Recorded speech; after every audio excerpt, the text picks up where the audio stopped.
want to know. Anywhere where you carry me go, I go follow. Yeah, you making me high, Colorado. And I don't really mind if I overdose. This kind love, baby, get that CB. This kind love, oh, I wanna know why you know, breathe for me. Tell me, I wanna know. This kind love, baby, get that CB. This kind love, take my soul, I give you for free. What's in your mind, I want to know. Follow Colorado, and I don't really mind if I overdose.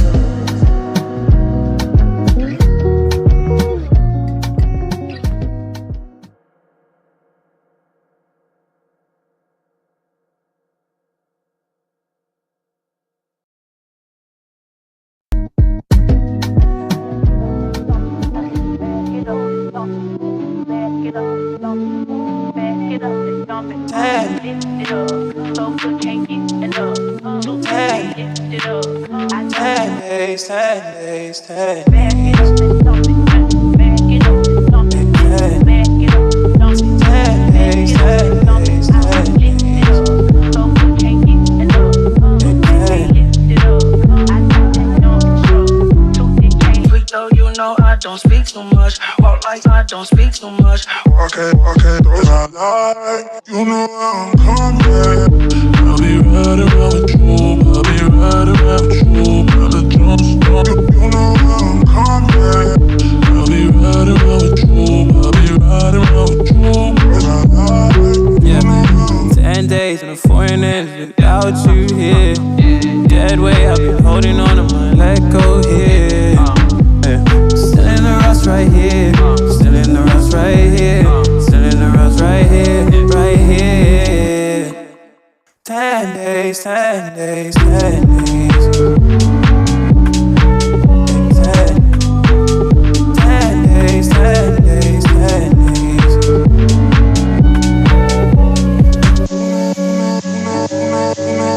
You know I'm coming.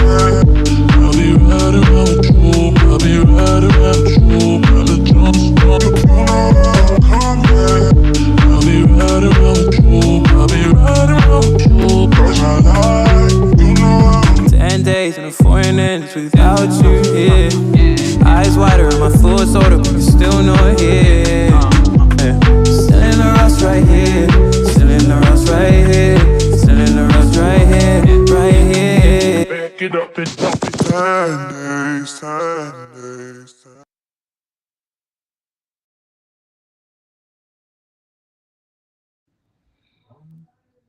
There we go. All right. GM, thank you everyone for tuning in to the latest episode of the Great British Builder podcast. I'm here joined today by Dimmy, the founder of Prime Skill, doing some awesome work creating really high quality games built on the Solana ecosystem, really cool innovative wager technology, which we'll dive all into. And I'm excited to be able to jump into this conversation. Dimmy, welcome. Thank you, Cap. Thank you. Well, why don't you give everyone just a little bit about yourself and a little bit about Prime Skill, and then we'll dive into the whole thing afterwards. Yeah, cool. So hi, I'm Dimmy. I've been living here in the UK for about 8 years now, living here in London. I quite love it. So I come from a software development background, but also a high-risk private security background. And moved here as a software engineer 8 years ago and was working in that industry up until COVID, and then dived a little bit into Web3, and that's kind of how I got into Web3. Worked in that a bit, but then moved into the high-risk security defense space. And yeah, now I'm kind of back in the Web3 space again, and I'm liking it's all the kind of things you can do now. So yeah, I'm building a game that kind of combines a lot of my hobbies and interests, and yeah, adding the wagering on top of that through Web3. Awesome. So you had this like security side towards what you were doing before you then started driving into the gaming industry. Yes. What was then like the little bit of the jump towards that? You know, like have you always played games growing up? Have you always loved the gaming industry? Like why have you now decided that Prime Skill and building out this little gaming studio has been the main focus? I see quite a lot of opportunity in this. So go all the way back. I've been playing games since I was like maybe like 8 years old. Mhm. I played like Super Mario Brothers. I Classic. played like some Godzilla games. I played a Star Wars racing game. I would say probably in my early teens. So I've always been interested in like militaria and like the armed forces and Yeah. history and this sorts of stuff. So Yep.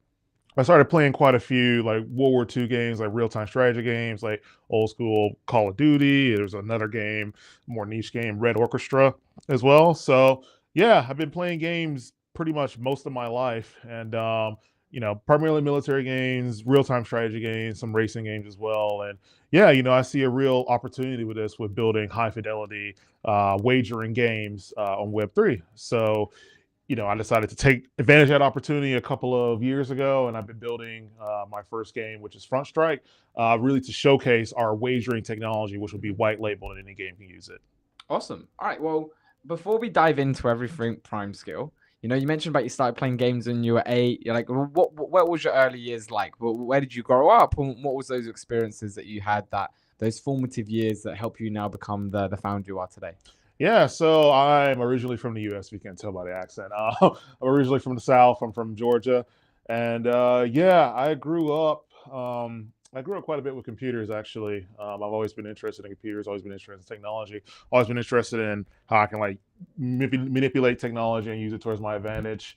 Yeah, so I would say like a lot of my childhood kind of did play a major role in how I'm building this out now. Growing up, I didn't have too many people in my neighborhood that I really got along with, so I kind of sought towards the internet and video games for like my social circles, and I met quite a few people around the world. So that got me really interested in different cultures, different kinds of people. Lots of people who were in the UK and Europe and Asia and stuff. And yeah, building. I started kind of doing a little bit of like Lua programming with this game called Gary's Mod. Just Yeah, learning yeah. like little different tools and stuff to like mess around in the game. And yeah, I had quite a bit of fun with that. And that's kind of how I got into the software engineering track. Actually, initially, So Gary's Mod onboarded you to software engineering? yes, that's Oh, why. that's really cool. Yeah, that's why I started with like Lua and stuff like that. Yeah. So I did that, and yeah, so initially I wasn't actually going to be working as a software engineer. I actually studied. I was doing a course pretty much in counterterrorism in Mhm. college, and I did a bit of work in that and found that certain aspects of that are just not for me. I did think about joining the military though. The only thing is, operationally, I felt like I was going to get what I wanted out of that. And the military doesn't necessarily pay, so the passion has to be there. The passion's there, but the money wasn't there, and like I feel like I'm not going to go to any sort of like actual operation. So I was like, okay, I'm not going to do this. And then yeah, I found a work study program actually that's related to like IT and software engineering, and I went through that process, and they got me an internship at a telecommunications company. Cool. And yeah, I did well at the internship with the telecommunications company. They offered me a job, but I also found a job that was paying twice as much as well. So I took that job. I worked that job for a bit. I was a contractor for a while. Learned lots during this period. Learned all the different software engineering methodologies and like how people work. Yep. All the different different tools that you use as well over the years. And yeah, I was really able to build my career around that and really take it really far all the way here to the UK. So it was something that definitely shaped who I am and being able to run this company now. So I'm the founder. We have a co-founder as well. We have about 20 people working for us now, and they all work under my leadership. So, we're working towards greatness, and I instill that in people every day.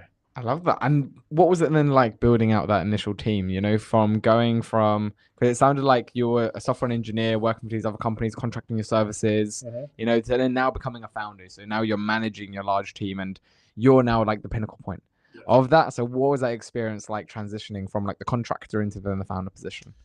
Well, I would say I stopped like doing software professionally around COVID. I had a pretty good job. Actually, I had a pretty good job before COVID. Really good job, but yeah, I lost that job just due to what happened with the pandemic and everything. And yeah, I was looking at other opportunities. Finding little remote jobs here and there. Those paid nowhere near as much as that job. So that's how I kind of. What was that job?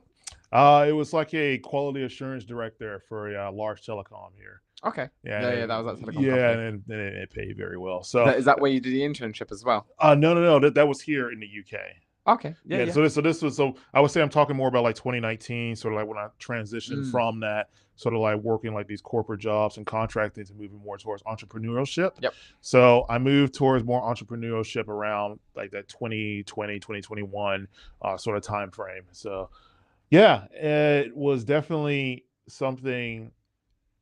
How do I say? It was definitely something because I had my own consultancy before, and I had like some employees like here and there, depending on when they need to expand a contract, depending on the contract. But being able to really found a company is something I would say I did in 2022, and this was a high-risk private security company. So we take it all back to what I was doing with my interest with like the military and defense and this sort of stuff. So I was able to purchase a company because I made pretty good money doing what I was doing before. I made some good money in Web3 as well. I was able to purchase a struggling company that was in a North African setting.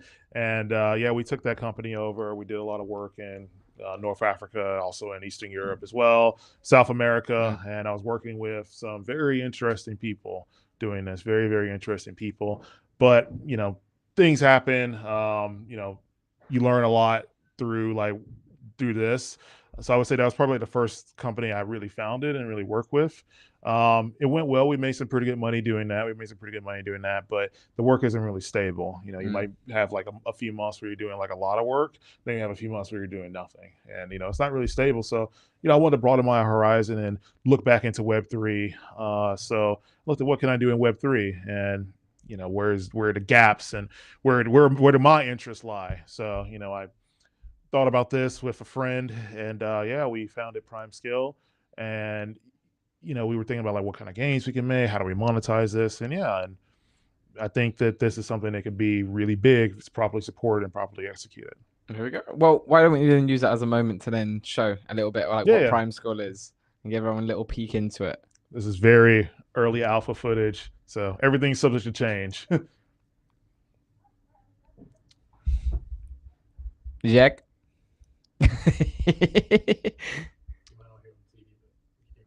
There we go. Good.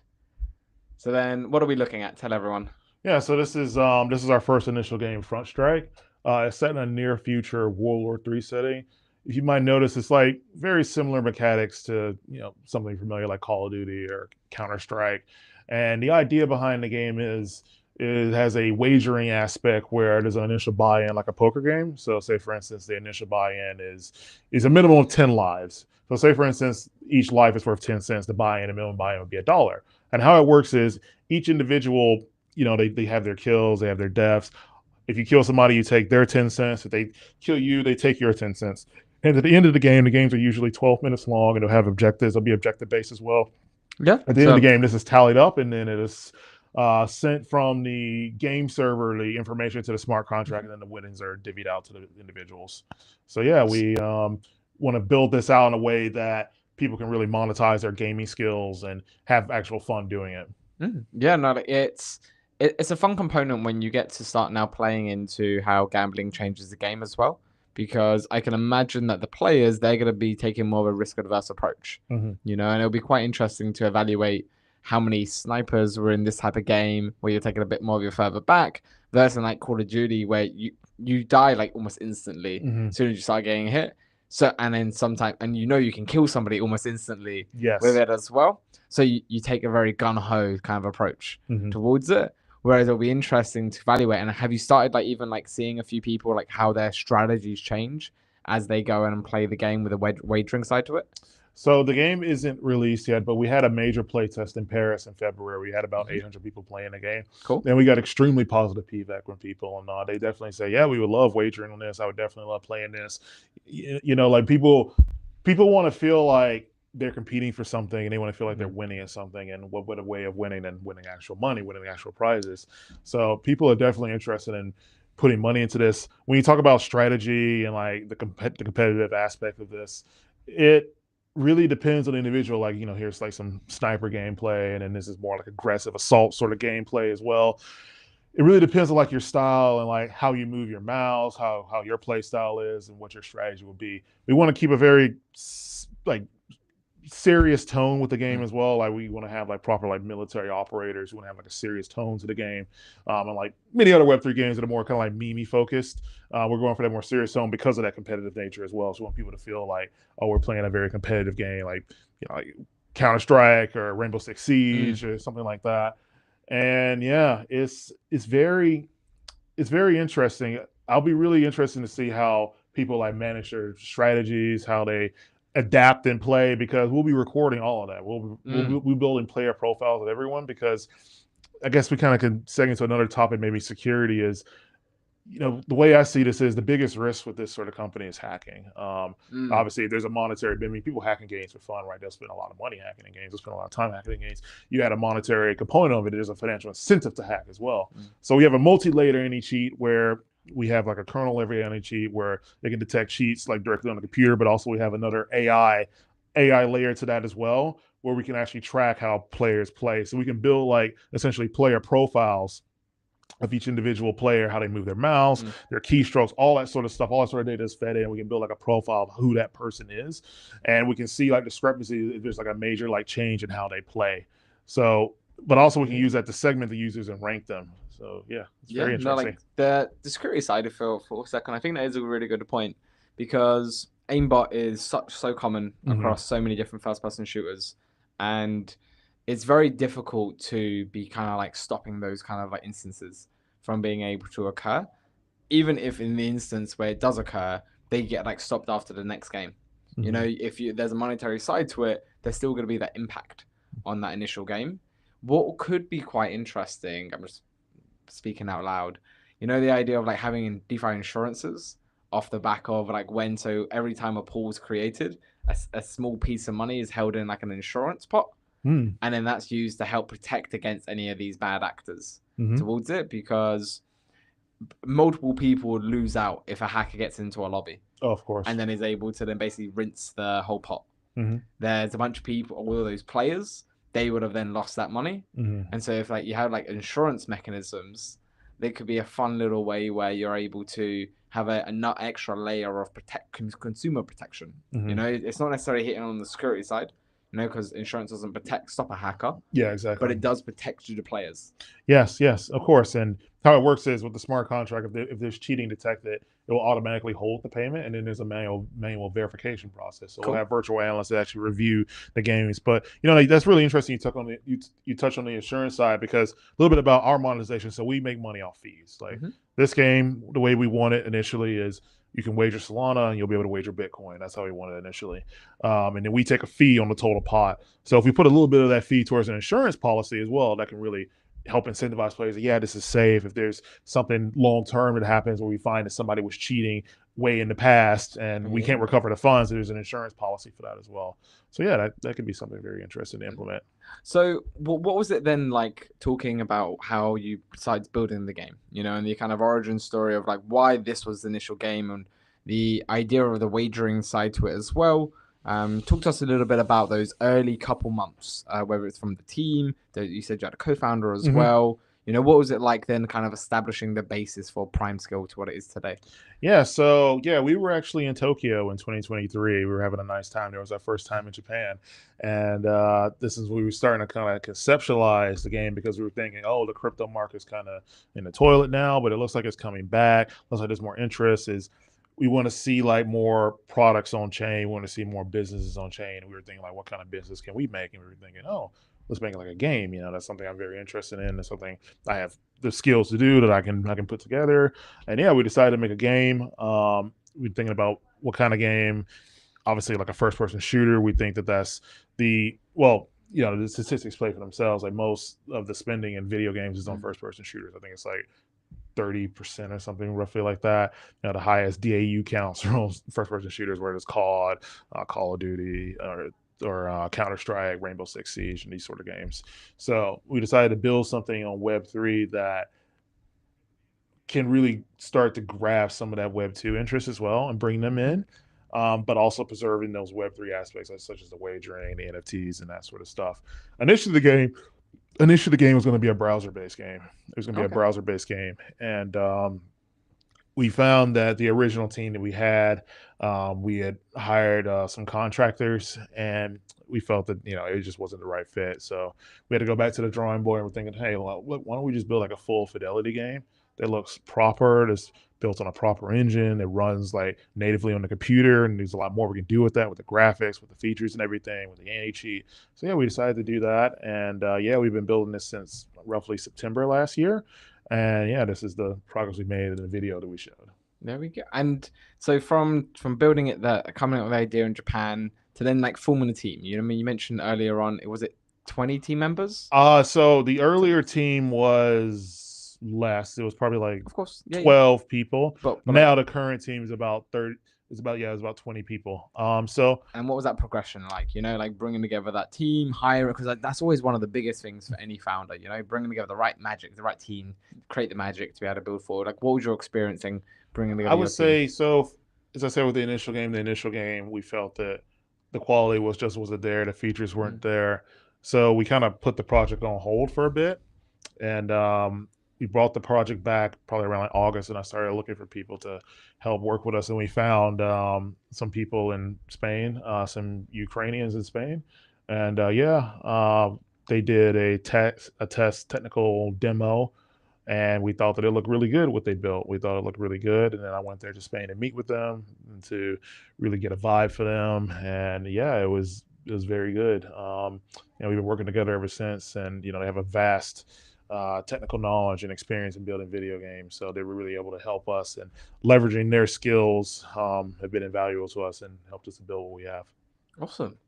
And so what's now the next stage for Prime Skill? You know, like what are your objectives over these next 6 to 12 months and going into the next couple of years? Well, this has been completely bootstrapped by myself now, so really, obviously Coliseum, the deadline is today, so we're going to be submitting our stuff for the Coliseum, and we're going obviously for the gaming track with that. So we're pretty excited. We're pretty positive as well. We think that this is very high quality. We think that the game is high quality, but also the business behind it. And for us, it's really about getting the right support. So we're going to be launching a playable closed alpha through a couple of gaming Web3 gaming distributors, Ultra, Immutable, and these sorts of guys. And we're going to be launching that. People will be able to play. They'll be able to wager. We'll be able to get data. We'll be able to find what people like, what they don't like, get more player feedback. And yeah, just really continue to build, seeking out external funding and support as well. So obviously through Coliseum, they have their own support. So, that's what we're looking to win. And yeah, it's really for the next 6 months, we're looking to launch the full game. We have the base core of the game. It is right now, it's just pumping out content, fixing bugs, optimizations, optimizing the anti-cheat and this sort of stuff. Awesome. And when we're then like being able to go out to launch, you talked about you had those couple people that you were being able to work with to push it out. What are you looking for those next few players to be able to do? Is it going to be team deathmatches? Is it going to be like capture the flag? What's going to be the experience like for a new player jumping into Prime Skill? Well, initially we want to have the 5v5 team deathmatch. We'll have like a traditional deathmatch as well, but also we'll have a 12-player free-for-all. Cool. So the 12-player free-for-all is more that battle royale style. That initial map will actually be set in Greenland. So we're going to be having maps from all over the world. Our initial first map is based in Tokyo, in like the kind of Roppongi district, war-torn. Fitting for when you came up with the idea. yeah, exactly. We have a Dubai map in the works as well. It's probably about 60% of the way done, and we have a London map that's in the works as well, and we have other maps that are in concept.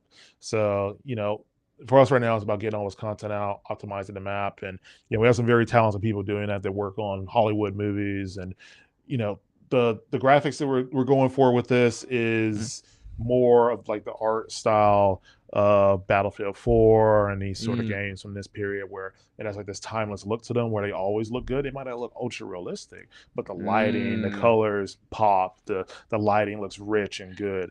We're not trying to compete with a game, I don't know, like Squad or like Arma 3 that have much more realistic graphics, but they're more gray and not really colorful, and they don't last. They can become dated quite quick. Because that's the thing like Fortnite. Fortnite has its own complete aesthetic. Exactly. It's quite timeless towards it. That's a really interesting point. Yeah. So yeah, we're looking for that. As I say, we're looking for that timeless sort of theme to the game where it always look good. It might not look super realistic, but it always look good, as you can see in the video. Was there, so you talk about like some of these first person shooter games as like inspiration, but like were there any games outside of just the first person shooting genre that you kind of took inspiration from when starting to craft together the idea for Prime Skill? Maybe at a very high level, I would say maybe when you talk about the lore of the game, because we plan on having a single player campaign as well. Okay. So there's going to be 5 factions in Front Strike. There's 5 geopolitical factions. There's a American-led Five Eyes faction like the U.S., U.K., Canada, Saudi Arabia. There's a European Union-led faction as well, with like all the European Union members in Ukraine and Switzerland and some other like countries as well. There's like a Japanese-led faction like Japan and South Korea, Taiwan. There's a Chinese-led faction. There's obviously a Russian-led faction as well. So I would say like some inspiration comes from like Tom Clancy, like the Tom Clancy series. Yep. Like a lot of his books and sort of visions and fiction works, like military works of fiction. We want to have like an exciting lore behind this as well that kind of follows some of the geopolitical trends we see in the world right now, but also like gamifies it and makes it like fun and interesting. Yeah. Do you want to tell everyone a little bit about the story? You know, like how much can you disclose? Yeah. So essentially, funny enough. So we came up with this story like 2023. Essentially, yeah, Trump becomes president again. Trump leaves NATO. Europe is essentially having to fend for itself, and they form like a European style NATO. And they integrate Ukraine into it. What's going on now with like hyperinflation as well, and all the world is kind of aligning itself with who their strong allies are, and like there's like a Five Eye alliance with like the United States and Canada and UK, like Anglosphere alliance. Also, there'll be Saudi Arabia and Qatar and United Arab Emirates involved with that. Essentially, there's like a fishing incident in the English Channel and between the U.S., not the U.S., but between the U.K. and France. I mean, this actually happened not that long ago. It's kind of like a Brexit gone hot sort of scenario where like fishing rights. I remember this. Yeah, you remember? Yeah, there was like a fishing incident, and there was like a light, it's just like a light standoff between the Royal Navy and the French Navy. But this is where it essentially it is a light standoff. So essentially, it kind of goes hot actually, and then just things sort of spill out of control. And Ukraine's obviously integrated into this European defense force, and Russia is still fighting Ukraine, and it's a bit spicy. It's a bit spicy. North Korea is actually in the Russian faction now. Originally, we were going to be in a Chinese faction, but what happened in the Kursk region in Russia when they sent in North Koreans to essentially push out the Ukrainians from Kursk back into Ukraine, we decided to put North Korea into the Russian faction. So the lore behind the first map is it's like a joint Chinese North Korean invasion of Japan, and North Korea is like invading South Korea as well. So it's a big mess. It's all over the place. But our long-term goal is to have several campaigns. Not like super long, like a few missions each, kind of like what they did with Battlefield 1, just getting Battlefield 1 and Battlefield 5, just getting like people's like interest in like different like countries. Because in there they had like the French colonial troops, they had like the German mission, they had like a Lawrence of Arabia sort of thing as well. And yeah, it was very interesting. We're kind of looking for that sort of look to really bring in people's interest in all these different. It's like the story behind the map. Yeah, exactly. So when you're in the multiplayer world, you can be like, oh, I remember that. Oh, I know what's going on here. Yeah, exactly. Like when you get assigned to each side, you're like, oh, I'm fine for this side now. So I'm gonna go into it, and it kind of like changes up when you're getting into it, so you can like be like almost like the role playing kind of side towards the game. We're actually gonna be writing. I'm in the process of writing a book for this as well. So cool. It'll be very interesting explaining the whole lore of everything. Yeah, no, like why? So that's an interesting point to touch on more. So writing a book about your game is like another like stage of storytelling, like to the real quite extensive point. Yes. Why have you decided to do that? What's been the motivation? As I said, like Tom Clancy has sadly passed away, but this sort of interest, and everybody has their niche, right? My niche is this sort of stuff, right? But there's a lot of people that like this sort of stuff, and I feel there's a real opportunity in the market for people interested in these sort of lores and these sort of storytelling, and having like actual videos behind it, having actual like playable media behind it is really interesting. And I would be really interested in this. So I see it as a way that when people talk about the crypto aspect of the game. I say, we're 99% game, 1% crypto. Our focus is building a good game, building a good entertainment product, and then people will come. You build a good entertainment product, make it look good, make it feel good, make it fun. Then you add the monetary side of it on top of it. It's like, oh, you can wager against other people. It's like, oh, this is really interesting. It gets people really interested. And when I show people this game, just like people that ask me, randomly, oh, what do you do for a living? I was like, oh, I make video games now, and I'll just show you my game. And like, oh, that looks really cool. It looks really cool. I would like to play it. Is it on mobile or whatever? And it's like, no, not yet. It's currently on PC, but you can wager against your friends or whomever and play. And yeah, people are really interested. So I see it as like, I want to build like a high quality Web3 business, right? I'm not just trying to build like some Ponzi or whatever you want to call it. Like I want to build something that has like real something real behind it, has like real IP behind it, has real interest behind it, and something that can actually be expanded on and built on top of. And the Web3 aspect of it is obviously the wager tech, which can be white labeled and used for other games. But in the way that we bring this in and really showcase like what this is to like the normal person, it's like, oh, you have this cool game where you can wager in. That's the strategy with it. And then people are like, oh, I like this game, but I want to use this technology for another game. I want to use it, I don't know, for FIFA, or I want to use it for, I don't know, like another sports game, right? So, we want to have like this really good business and this really good sort of lore behind things and keep people interested. And then we can really use that to showcase the technology behind it. And so on the tech, like you talk about being able to white label this technology, utilizing other different games. It's essentially just like a series of smart contracts for wagering. Yes. So there'll be a series. So initial version is a series of smart contracts for wagering, but also we'll have an AI overlay as well. So it can essentially like read the game and read the game's like different win conditions. So if it's a game that isn't fully supported by us or wasn't using our SDK, people can like play that game using our essentially our technology. So what do you mean by that? Like, if I, as a game developer, I've got this game where we'll take the football example as a point. So it's like my version of FIFA, and it's like 3v3, and you can, it's just on your keyboard, and you're just like tapping either side of it, and then you're just like running into the ball a bit like Rocket League, and then it's a bit of that. It's really just fast paced, bang bang bang, a lot of back and forth. And whenever I score, I get money. Whenever I concede a goal, I lose money. If they were to implement then in your smart contract solution, what would be that then AI side that you mentioned there of like, if they didn't do it fully, or what would be the process for me now onboarding and adding you to my game? Yes. So if they're just using the AI solution, essentially the game has to be supported by that. So it'd be like an AI overlay, sort of like Discord or like Steam, something like that. And essentially it can read like the win conditions. Once we set all of that up, it can read like the win conditions, the win-loss conditions. And you can then like input your wallet address or input like an email address, and you have a wallet attached to that. And that's how you can like essentially wager on that game. So I wouldn't necessarily need to implement you on the back end.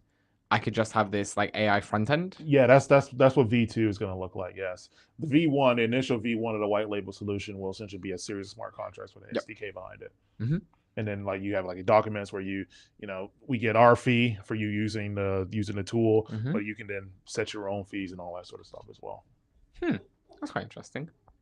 What was then the vision behind how you was able to create this like white labeling service? Or was that always the initial goal of we want to create this wagering tech? So it was one of the goals. It was one of the initial goals. Yes. I mean, the term white labeling, I learned quite a bit, like working in software, like working for like telecoms and some of the tools that they make.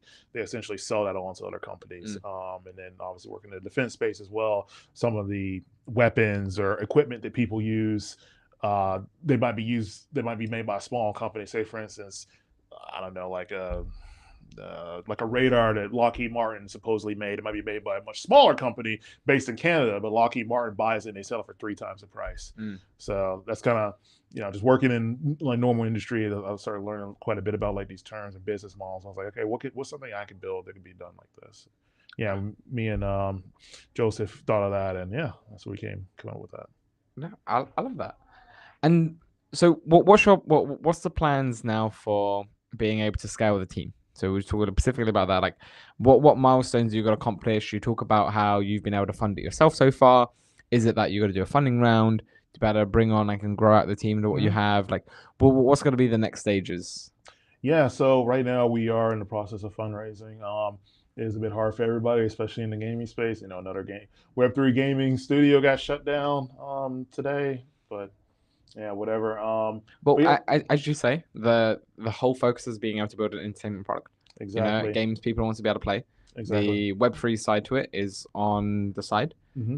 What you need to be able to have most of all is a game that people enjoy. Exactly. And you need to be able to have the distribution to get it out to different gamers to then start the network effects of Yes. it being able to drive. And then that's at a point that it can be able to start to scale out. Hmm. Do you imagine that the growth of the company will come from this first-person shooter game growing, or through the white labeling solution and more people adopting the wagering technology? The way I see it is the game really is able to sell the white labeling tool. So if you had like Fortnite come to you tomorrow, would you pivot the business to just focus on the wagering technology? Fortnite, yeah. I mean, how many? I don't even know how many players they have. Like the size of a small country. You know, like, you know how many players they have. I mean, let's be honest, right?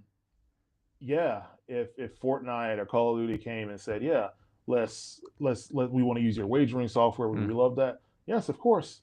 I mean, the game will still get plenty of love. You know, this is a passion of mine. I find it really interesting, but as I said, the game is being used to showcase this technology because I see the real money in, the real value in, is being able to white label this and being able to play with any game. That's how I see it. Because right now, the only people who make money in games are like big content creators and esports people, right? This allows anybody to make money playing games in a sustainable and realistic way. You know, you have the whole. I have some very strong opinions on certain monetary monetization methods. But we see this as like a sustainable method that actually works because the way we see it is there has to be a loser for there to be a winner. The money has to come from somewhere. So in the same way, you know, a casino works or anything, right? Or the stock market, there has to be actual value generation. So people put money in, the winner gets money out. And the way we see this is it's extremely valuable. It's extremely valuable. And yeah, to answer your question, I mean, yeah, as I said, this is to pivot to a AAA game. If they came to us, yeah, we would. Yes. Do you think there's going to be like other ways that tech can be creatively used? So perhaps think about in single player world, you know, about like a Skyrim. Yeah, Skyrim. Yeah. And then I can basically set up a way where there's almost like in a single player world, there's a ability to do the wagering side to it across different other people, like different people doing. Do you know how you got like time, like if I did a time trial, if I did something like that, I don't need actually somebody in the world with me to be able to do it. We just kind of set up a time trial. And you have to kind of run around and do it, or like sort of a leaderboard. So like beating like you're moving towards those in types of like spaces. Yeah, of course. Yeah, of course. The same concept applies. There'll be a pot, right? There'll be a pot, but you instead of playing like a live game against somebody else, you're competing against the clock, right? And whoever can compete against the clock, right? You can set like a timer, like a tournament of I don't know, like 3 days, right? You have 3 days to enter. You have 3 days to play the game and try and beat the time, right? And obviously everything is above board. You know, the anti-cheats there. People can't cheat, right? But yeah, you know, we definitely see the single player applications of this as well. I forgot the exact term where it's like it's multiplayer, but it's not live multiplayer because that's still kind of multiplayer, but it's single player at the same time. So yeah, we can definitely see that working as well. We definitely see the application of that. To push on a different path. So you talked about how you had this like Tom Clancy stories, like this kind of like military kind of like presence. What do you think drew you to that kind of world? You know, and like, well, why is then that like something that really kind of like continues to fuel you?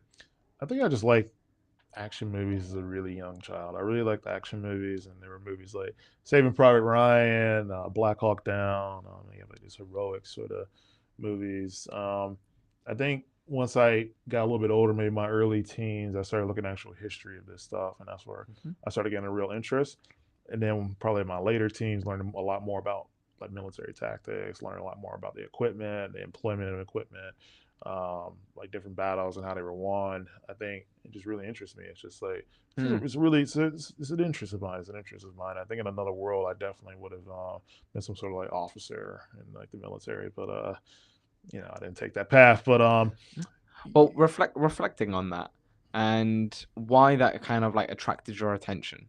Do you think that there's a couple key points you talk about how you see that heroic kind of nature existing in it? Do you think reflecting on it now that there's been any lessons you can take or like why that was like an important part of your journey? I think that you know, seeing a lot of people like a lot of selflessness and self-sacrifice. I think it's something that's very noble. Um, I personally, I always like to help people. A little bit personally about me, I don't ever have like nefarious intents with people. If I don't like somebody, like you're gonna know. I don't hide it. If I don't like something, I'm the worst person to hide that I don't like something or someone. So I guess for me, I think it's a lot about my own personality. I just try and just be good to people in general. If somebody knows something about me or something, they know that I'm pretty transparent about who I am. So seeing a lot of these guys with a lot of selfless actions and love Mm. for others, I think that's something that resonates with me. And it's just something that resonates with me.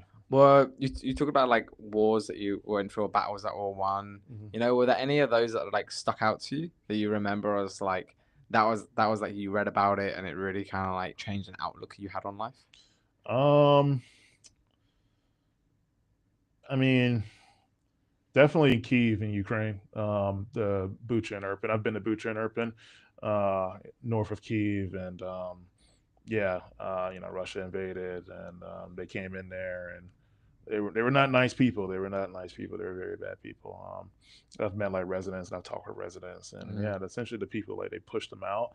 I mean, this is Ukraine is they're like the poorest country in Europe. It's a huge country, but they're a very poor country. And Russia is like one of the richest countries in the world. It's the largest country in the world. On paper, has the second largest military in the world. And they were able to push them out. They were able to push them out and keep them out, and essentially show the world that they were able to have this fighting spirit. And it's something I admire. It's definitely something I admire. Um, and yeah, just like the struggles of people there, just something that's always really interests me. And I work quite. I mean, pretty much everyone on my team is Ukrainian as well. It is interesting. It is interesting. When you talk about like being in like a different life, probably being an officer in the military, do you know what type of role you would be doing?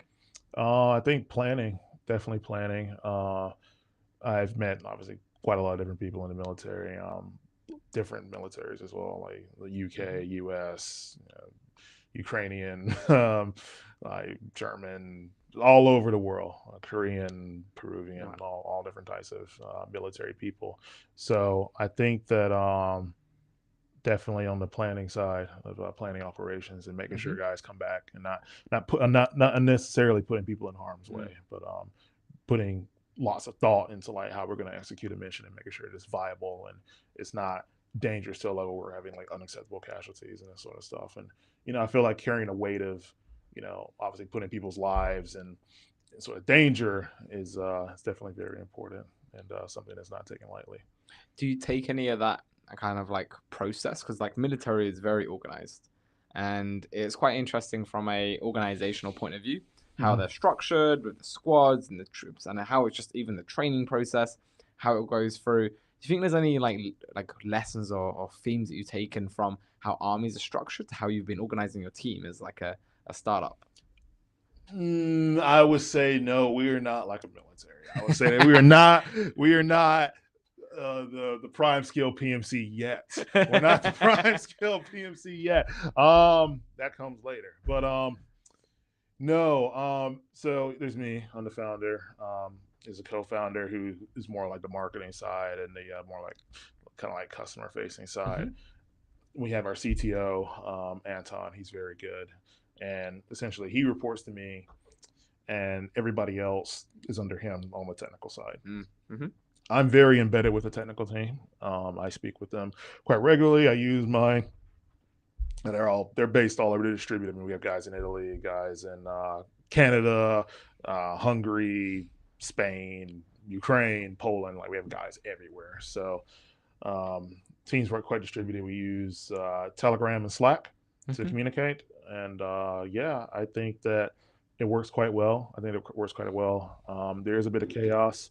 I would say there is sometimes lack of planning as well, but I think that just comes from there's so much content with building a game. There's so many different things you have to do with building a game. We have a game development, game design document that we follow and adhere to, but just like the very like little things, like whether that's like scope sway, how like different like fingers move on a gun. We're lucky we have some really good animators who know firearms quite well, because that was an issue before. We had people who didn't know anything about firearms, Mhm. and it was quite hard to like do animations. But the guys we have, they know firearms quite well, so they know how to do all the animations of the reloaded and everything. But all these different little things go into it. So sometimes there is a bit of chaos, but it's managed chaos. And I think the team, we work quite well together. We work quite well together. Of course, there's crunch times. Of course, there's like deadlines that have to be made. But like, I don't get the feeling that people are stressed, that people are annoyed. I mean, sometimes there'll be a bug that needs to be fixed, but they know, okay, I need to do this. I need to do this. But I think people in my team are very good self starters as well. I trust them implicitly. I trust them very well. And it's important that your team are self-starters, you know? Mhm. When stuff happens, you got to be able to like think about it fast, get it solved, and ideally, it's like, do you think that there is like a level of operational mindset that was taken for you just normally in your day-to-day life? You know, of like how you kind of approach problems, how you kind of think about solutions. Do you think there's lessons? Because you talked about how you like read these like all these different military books as you're growing up and everything. Do you think there's been any like structural learnings that you've taken away Oh yeah, of from course. those and how you can be able to operate? Oh yeah, of course. Just like being able to dissect problems and understand like the who, what, when, why, Mm-hmm. of like what something is. Definitely, and the different planning stages of whatever you're doing in life, whether that's you're building a game, building another kind of business, just like actual planning, like the overall vision, like what you're trying to achieve and how you get there. I definitely think that there's a structured approach to that. But like some of the like nitty gritty details, because I mean it is a startup, and I'm running quite a bit of this. This is my vision and everything. Um, it does sometimes get a bit overwhelming, and things do slip through the cracks. So I think like once there's more development going on, like once more stuff's developed, I think some aspects of the team will be a lot more structured. But right now, we're just trying to get as much out as possible. I forgot the exact term in software. I think it's not extreme program. There's another term in like agile where you're trying to get as much stuff out as possible and you're trying to work as agile as possible. I forgot the exact term, but we are a very agile team and we can pick and choose things we want. We have our 2 week sprints of what we aim to achieve and what level of effort that'll be, and then we put that all in. Is that a realistic level of effort? We have those sort of meetings every 2 weeks. We do follow that process, but sometimes we can't like pick and choose things if we need to. And yes, like being able to operate and manage a team is like such an important part that I don't think gets talked about enough. You know, this idea of okay, what is like the 2 weeks you talk about there? That's like a water flow structure. Like every 2 weeks we're gonna be able to renew, and we do these kind of like processes in how we operate. I'm curious of how many more startups need kind of just operational guides. Or it's like, hey, here's how you run the team, here's how you manage it, especially for like first time founders Yeah, of when you're course. first being able to begin out. The idea of that kind of like leadership and management is probably something that's a little bit alien to them, and they've kind of really just got to like kind of learn on their feet. But it's experiences that other companies go through. And then like, on the flip side, I think it's fun because we had our institutional talk earlier today, and it's like, and that's like a whole different level. You know, like they have to go through 40 people to get someone to create a wallet. Mhm. You know, like the amount of like processes and people you have to go through there It's to be able to too get to it. much. And then on the startup, like you have this, you're speaking right with the founder, Mhm. and then you're being able to execute a lot. You can get decisions a lot quicker, but you still need to be able to track all of that, manage all of that, and then be able to then process as you're then progressing forward, so that you can have that balance between operational efficiency and innovation. Yeah, I think for me personally, I use quite a lot of AI. I use quite a lot of AI to manage like my time, manage different processes as well. I mean, I use ChatGPT, right? I'll ask it questions of, "Hey, I'm doing this X, Y, and Z. How do I like put this into this timetable? How do I like write this sort of guide for the team? Like I'll put out all the different parameters and stuff." So, yeah, I think having like certain guys for like first time founders is a big thing, especially if they're going into a new field. I was working in software before, and I was like managing teams and like working with like distributed teams as well. So like I already have experience doing this sort of stuff. But like a lot of other people, they might have great ideas, but they don't know how to run a business. They don't know how to like manage a team. They don't know how to build a team, right? And then a lot of this stuff, it does take trial and error. It does take, getting kicked in the teeth, getting screwed over, and getting like screwed over by people, right? Like that sometimes that's how you learn. But you don't do that unless you have that sort of experience. So I think a lot of first time founders, I think my advice is you definitely should talk with other people who have founded companies, successful companies. Like what were the problems they had? Like did they have problems with their co-founders? Did they have problems with their employees? Did they have problems with external factors, whether that's like regulators, whether that's like their suppliers? You need to know not just the successful side of things, right? Because I can talk about success all day, but like you might see like, oh, like one of my flashy cars or one of my nice watches or something like that. But it's like you understand like all the BS that came with that as well, and like all the bad people, all the bad actors I had to deal with and figure out that they were bad actors. So I think one of the best things a first time founder, if they can get like some mentoring time from somebody that has been through a few businesses and have like dealt with like major issues, and how did they overcome those, and how did they know that they were dealing with an issue as well? Because sometimes you might have an issue and you might not know that you have an issue, and that's where it gets really dangerous. But if you know that you have an issue, you can manage that and like build a path towards like sorting it out. But I think, having like actual tools and resources for first time founders is very important. And when you talk about there about being able to accept being burnt, facing problems, coming up with solutions, what would you say has been some of the like challenges you've faced building Prime Skill and solutions that you've come up to be able to conquer them? I think definitely the first team that we had in the first concept, as I said, the first concept was going to be a browser-based game, game built on like Unity as well. Our main game is built on Unity, but this is like a web browser version of Unity. And just I think the first major red flag was they said they were using models, that they built the models themselves. But when I got the model, it was I did a bit of research on it, and it was actually like from an asset pack. And then I came back to them and I was like, well, you're using my asset. You told me you're doing this, but you weren't doing this. Because I hadn't made a video game before, right? But I mean, I've worked in software before, so I can adapt very quickly to this and I can see through the BS. And, we worked with them for a few months. And then obviously that relationship just, that had to die. But yeah, it was just things like that of like where they were essentially taking advantage of my naivety, I guess, like some inexperience, right? But I was able to get up to speed really quickly and see through all the BS.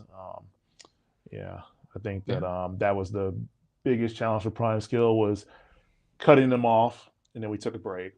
I was doing some other business in my other line of work, and then I thought, okay, this is the time. This is when I'll build like a real team. I think I have enough experience now, and I built the team that I have now, and these guys are very good, and we're going to stay with them until the end. And would you say that through being able to like manage those kind of relationships, when you face someone who doesn't necessarily deliver on what they should have, what would your advice be to anybody else who may have been either in a situation where they currently feel like they're working with somebody who that isn't kind of like pulling their weight or isn't like promising what they said that they should have, or when they're kind of evaluating on who they should work with and if they should take on this team? Yes, so I think one of the biggest things with that is obviously like conflict management, right? Conflict management, and what's the exact word? Like protection of yourself as well, protection of your business. Because if you're working with somebody that necessarily isn't pulling their weight, but they have access to certain tools and technology and stuff, you got to make sure they don't in turn sabotage your business as well. Because I've had people in the past who had jobs I worked at. I had people at the last company I had a guy like sabotaged, like delete a bunch of documents that he had access to, but he was like really high up. So really being able to protect yourself and have the correct processes in place to prevent a bad actor from essentially destroying your business from the inside out, or somebody who's just not performing and them coming back and trying to seek revenge. You need to, I don't like saying this, but like you always need to have everything in writing as well. You need to have everything in writing. That's extremely important. So if somebody does try and come and screw you up, you need to have like a legal paper trail to go and screw them up as well.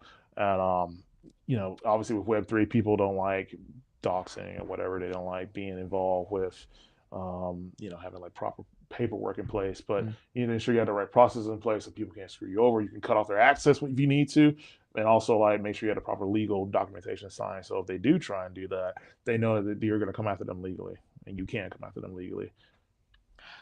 And so even when like you're now going through and over these next stages to build up Prime skill and taking it to the next level, and like with this wagering technology, being able to ship that forward.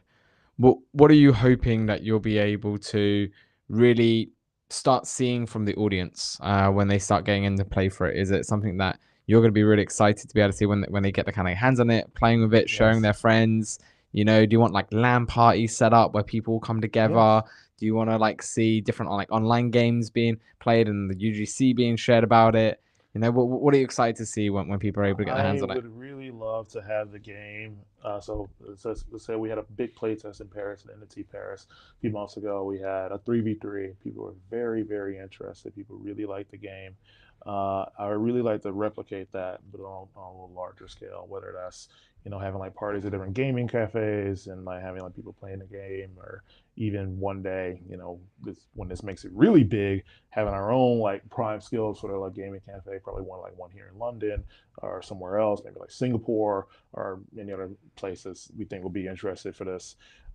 Just having a place where people can come and play the game and socialize, play all of our games, because this is our first game, but we also have a chess game as well in the works, and we're going to be having a racing game, and then there's going to be Front Strike 2. So we plan on making like a lot of different games. It's not just going to be just this game, but this is going to be like kind of like the focal point and flagship game of our series. So to talk about that, like we're really interested to see like how people like socially interact with each other with this game as well. We're going to be building out tools for that.